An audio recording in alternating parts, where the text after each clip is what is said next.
दोस्तों आज की रेसिपी है आमले के मुरब्बे की। पर ये आमले का मुरब्बा थोड़ा सा स्पेशल है क्योंकि ये बनने वाला है गुड़ से।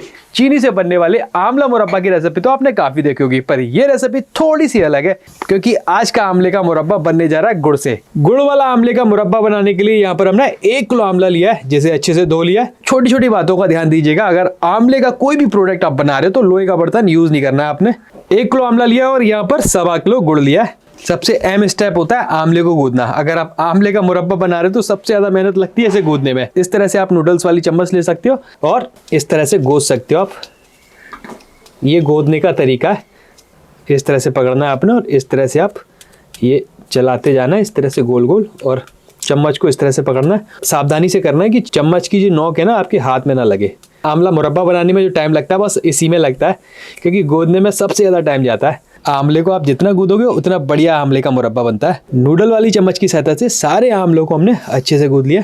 अब इन्हें उबाल लिया जाएगा। यहाँ पर एक भगोने में पानी लिया और सारे आमले को हम इसमें बॉईल कर लेंगे। आमलों को बॉईल करते वक्त लोहे का बर्तन यूज नहीं करना है अपना। लोहे का बर्तन यूज करोगे तो आमला सारा काला हो जाएगा आपका। तो स्टील का बर्तन आप ले सकते हो। गूंदे हुए सारे आमलों को हम पानी में डाल देंगे, इसे ढककर रख देंगे और इसे हल्का सा दबने तक पकाएंगे। इसे ज्यादा नहीं पकाते हैं, ज्यादा पकाओगे तो ये खिल जाएगा और आमले का मुरब्बा ना बनकर आपकी कैंडी बन जाएगी। और गैस का फ्लेम मीडियम रहेगा। आमले हमारे सारे बॉईल हो चुके हैं, देखो इस तरह से दबने चाहिए। पानी से निकाल लिए जिससे कि ये ज्यादा ना पक जाए। और अब ये तैयार है मुरब्बा बनाने के लिए। आमला हमारा बॉईल हो चुका है और अब हम गुड़ को मेल्ट कर देंगे, यानी कि गुड़ की चाशनी बना लेंगे। चीनी को हम ऊपर से ऐसी डाल देते हैं, पर गुड़ को ऐसे नहीं डालेंगे क्योंकि गुड़ मेल्ट नहीं होगा। यहाँ पर हम गुड़ की चाशनी बना रहे हैं। 1.25 किलो गुड़ लिया और गुड़ में थोड़ा सा पानी डाला है जिससे कि हमारा गुड़ मेल्ट होकर चाशनी में बदल जाए।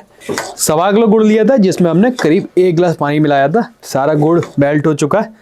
गैस का फ्लेम अब हम बंद कर देंगे। हमें इसे गाढ़ा नहीं करना है, केवल मेल्ट करना है। और देखो बढ़िया से मेल्ट हो गया सारा गुड़।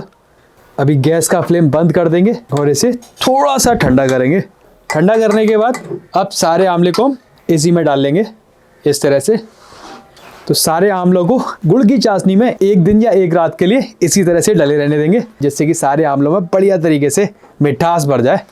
और इसे ढक कर रख देंगे। 1 दिन हो चुका है। आमला देखिए हमारा किस तरह से हो चुका है और गुड़ की चाशनी भी देखो किस तरह से हो चुकी है। सारे आमलों को हमने उबाल कर 1 रात के लिए गुड़ की चाशनी में रख दिया था। आमलों को डूबे हुए 1 दिन हो चुका है और बनने जा रहा है गुड़ वाला आमले का मुरब्बा। तो आज हम सारे आमलों को गुड़ की चाशनी से अलग कर लेंगे और इस गुड़ की चाशनी को एक बार खौलाएंगे, क्योंकि आमला पानी छोड़ता है, इसलिए हम गुड़ की चाशनी को एक खौल आने तक पकाएंगे। आमलों को नहीं पकाना है, आमले पक गए तो खिल जाएंगे ये, और आमले का जो मुरब्बा है ना बिल्कुल बेकार हो जाएगा। तो सारे आमलों को हम एक अलग बर्तन में निकाल लेते हैं। देखो आमले को हम सारा अलग कर रहे हैं गुड़ की चाशनी से। क्यों अलग कर रहे हैं? अगर आमला हमारा ज़्यादा पक गया तो खिल जाएगा और खिल के बिल्कुल बेकार हो जाएगा। सारे आमलों को हमने अलग कर लिया गुड़ की चाशनी से। गुड़ की चाशनी को गाढ़ा नहीं करना है, केवल एक खौली आने तक पकाएंगे। तो गुड़ की चाशनी में खौली आ चुकी है। अभी हम इसमें ऐड करेंगे साइट्रिक एसिड। ये गुड़ की चाशनी को जमने नहीं देगा और इसकी मात्रा रहती है 1 किलो में 5 ग्राम। सर्दियों में चाशनी जम जाती है, साइट्रिक एसिड चाशनी को जमने नहीं देगा। अब इसमें डालेंगे प्रिजर्वेटिव सोडियम बेंजोएट। 1 किलो में 1 ग्राम की मात्रा रहती है। यह आपकी चाशनी में फफूंदी आने से बचाएगा। तो ये भी हम ऐड कर लेते हैं। बाजार के जितने भी अचार होते हैं, मुरब्बा होते हैं, सभी में सोडियम बेंजोएट होता है। ये मुरब्बे में फफूंदी आने से बचाएगा और मुरब्बे की लाइफ और भी बढ़ाएगा। तो आपका जो मुरब्बा है ना सालों साल तक खराब नहीं होना है। और हम सारे आमले को अब इसमें डाल लेंगे। तो इस तरह से तैयार होता है गुड़ का आमला मुरब्बा। चीनी की अपेक्षा ये बहुत अच्छा होता है, फायदेमंद होता है। तो फाइनली दोस्तों गुड़ वाला आमले का मुरब्बा हमारा रेडी हो चुका है। अब इसे थोड़ा सा ठंडा करेंगे और एक कांच के जार में फिल करके रख देंगे।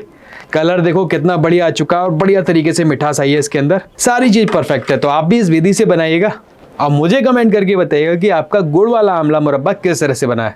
कांच के जार में थोड़ी सी चाशनी लेकर इस तरह से हम पूरे कांच के जार में घुमा लेंगे, जिससे कि हमारा जो कांच का जार है वो टूटे ना।